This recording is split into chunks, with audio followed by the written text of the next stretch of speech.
Hollywood, the Oscars are like they're at 7-Eleven if you want to go by and stop by and see them. I want to see the Oscars. I want to just like kind of borrow one of the statues for my party on Sunday night. You do have a party. Did you do a party? You did a virtual party last year, right? Kind of. I mean, like, I'm actually the worst person to watch the Oscars with because I take them way too seriously. Yep. You know, I have to hear everything. I want it silent. Nobody should be talking. I want to just be like paying complete attention, taking notes, because as soon as it's over, I'm all about analyzing and looking at statistics and comparing numbers and averages to previous years, because mere hours later, I do this long national tour talking all about the night before. So it's kind of a hell night and a hell morning for me, but I still love it. Oh, the two of us have got to get together, because what I have a lap desk, and I sit there with that desk on my lap with my notebook and stuff like that. And it's almost like I'm an armchair quarterback for movies, because you and I both really, movies are a major part of our lives. Oh, yeah. I wish. See, you and I watching the Oscars together would be super fun. Would you say, stop it, quit talking? I'd be like, my one big rule is no talking during the acceptance speeches. But Ryan, because that's where all the inspiration and like the emotion is and that sort of thing. But well, you have to understand that my weakness in life is I have to advertise what I'm about ready to do next. Well, I got to go to the bathroom. I'll be right back. Why do you have to tell me? Hey, I got to go get a glass of milk. I'll be right back. All right, Ryan? Yeah. Wait till the commercial break. There are plenty of them, and they're long.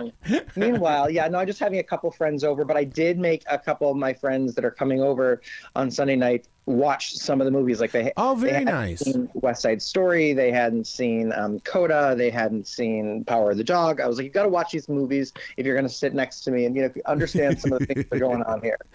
Absolutely. Well, a movie that's not on that list, but I mean, I saw it, and I know you've seen it too. How did you like Sandra Bullock in Lost City?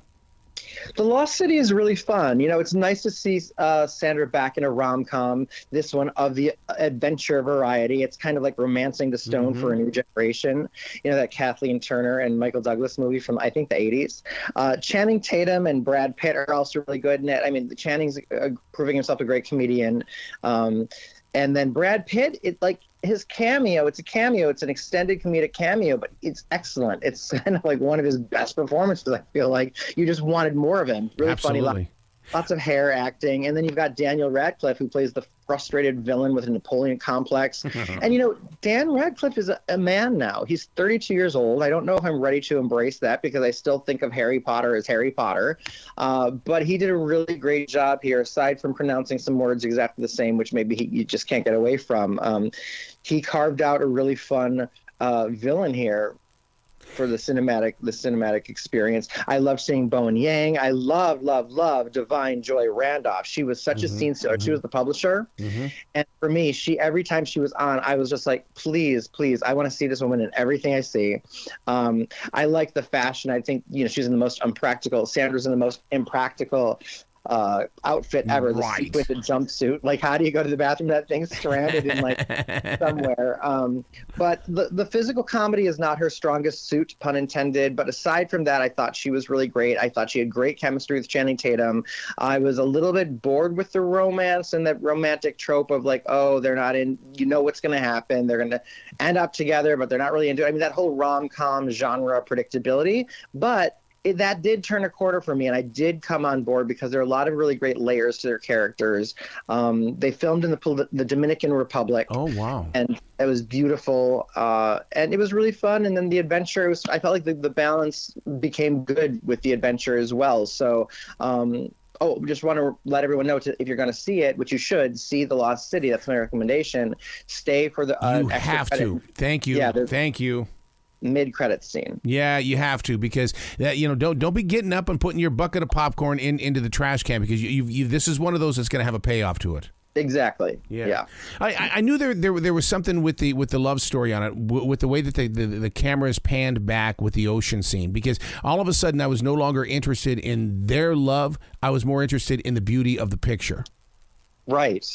And I thought, wow, okay, so somebody had the vision of, there was a connection, but there wasn't a connection, but I'm going to give you one beautiful picture before we kick you out of the theater. Oh, yeah, and it is beautiful. Yeah. So Infinite Storm, what is this? Infinite Storm is actually a true story that was based on an article that's called Footprints in the Snow Lead to an Emotional Rescue. This New Hampshire article that appeared in a paper there. And it's a true story of survival turned rescue. It stars Naomi Watts, and she's done a lot of disaster films. If you think about The Impossible with the tsunami or Funny Games, which is terrifying. And then this takes place in the White Mountains of New Hampshire. And the thing is Naomi plays this true life woman. Her name is Pam Bales, and she's part of like the search and rescue team, and she decides to go out on a hike. But here's the thing, the setup is like, there's this really bad weather advisory. She's going alone to a place where there's no cell reception. Like, what could go wrong? You know what I mean? Everything. And so it does. But as everything's going wrong, and it's an amazing cinematic location, but and her painful chapped lips just made me really want to like buy her a case and send her a case of chapstick. But it had this a little bit reminded me a little bit of like 127 Hours. Oh yeah. Yep. That one, because like there are moments of that. And as she's kind of hiking and just trying to make it through the storm, she notices footprints that leads to someone who's like wearing regular clothes, not at all appropriate for how cold it is, like tennis shoes and stuff, and he's basically frostbitten and dying. And she decides, instead of just hiking this and hiking back home, that and surviving herself, part of what probably drives her to survive is she feels responsibility to save this man's life. Wow. And so she has to rescue, and he's trying to fight against her. Like, that's very odd. He has like a death wish or something. So that turns into a lot more problems. Well, the kind of I don't really want to give too much more away, but that's like the first half of the movie, or the first 75% of the movie. And then the last bit's part fiction, part true, kind of weird. I didn't like this movie. I think that it's supposed to be. It should have been super dramatic, super captivating, and it wasn't. I wasn't even entertained, so I'd say just skip Infinite Storm. And where's it at? It's in theaters. It is in theaters, okay.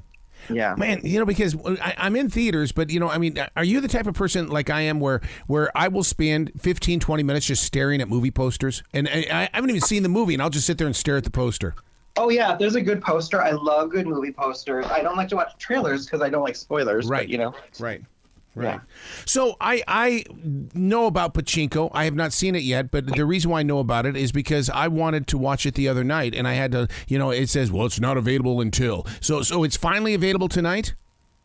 Yeah, it should be available now. I mean, I guess it's the new series on Apple TV Plus. Mm-hmm.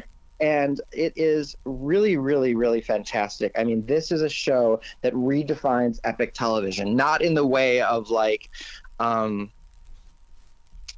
Game of Thrones. Yeah. But it's epic in a different way. It spans 3 generations. What? Wow. And tells this incredible story that's between like New York City, Japan, Korea. It starts out in Japan occupied Korea, and in like 1910, and this little girl and her parents and the struggle that they're having there, and the politics there between the Japanese and the Koreans. And then it jumps forward to like, as this girl becomes a little bit older, and there's a lot of drama there that's happening. It's also incredible to look at. Like if you think about, if you want escapism, if you like amazing storytelling, incredible epic visuals, relating to a story that goes against the odds of everything you've ever experienced, but really puts you in someone else's shoes, so to speak. You know how when you read a great book and it takes you places, like this is a show, like I've only watched the first 3 episodes, but I'm going to continue watching. It's so incredible.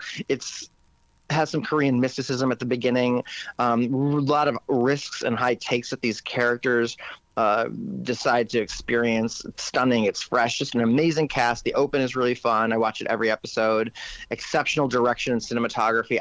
I'm really blown away by this show, and I'm hooked. It's really good. So Pachinko is Apple TV Plus. I'm glad you said that, because it was an advertisement that drew me to it, and of course I send myself an email every time I see something like that and say you got to watch it, and so that's how I do my flat screen. Is through the what I saw in a commercial.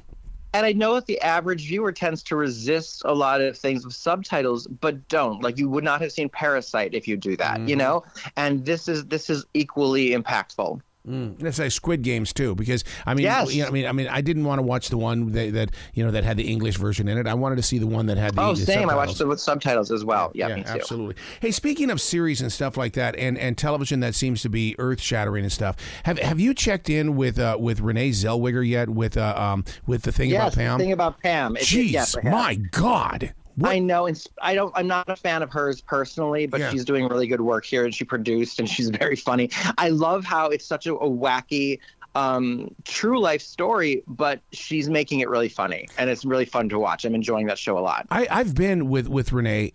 She's a tiny little girl. I mean, she's so big on the screen, but when you stand next to her, she's just an itty bitty. Yes, she is. And it's just, I just. Was she nice to you? Yes. Yeah. Wow, Just very, very nice. And to this day, I can hear her soft voice. I mean, just. Oh, yeah, she whispers. Oh, my God. I've interviewed her as well, and I'm like, hi, could you speak up? Yeah.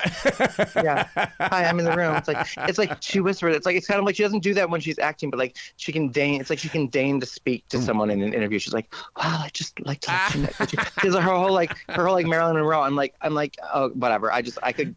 She was one of the worst experiences of my life. My interview with her.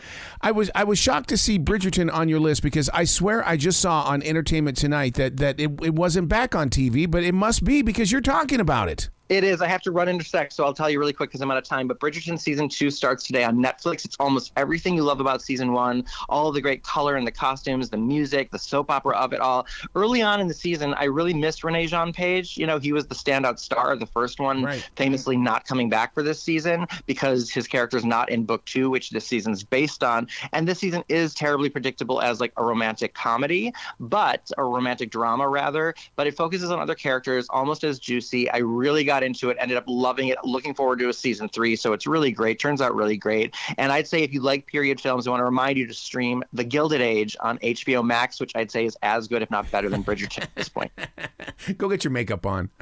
Well, yeah, no, I have to run. I have to run to the cars. Today's my first day back in studio since March 2020. No. Yeah. Oh my God. I can't wait to talk to you about that, because I talk about that all the time on iHeart about, going back to work. And it's like, wow. I'm scared. I'm actually nervous. I was like, why am I nervous? Like, I did it for 8 years prior to now. And now it's like just celebrated my 10-year anniversary on air, but on TV rather. I've been doing radio a lot longer, but it just is a little terrifying to, I think, go back into the studio with the lights. And I had to find clothes that fit the body I have post pandemic, so that's been a lot of fun. But anyway. Ryan J's Adventures. Sorry, TMI all the time. All right. Eros, thank you so much. All right, be brilliant.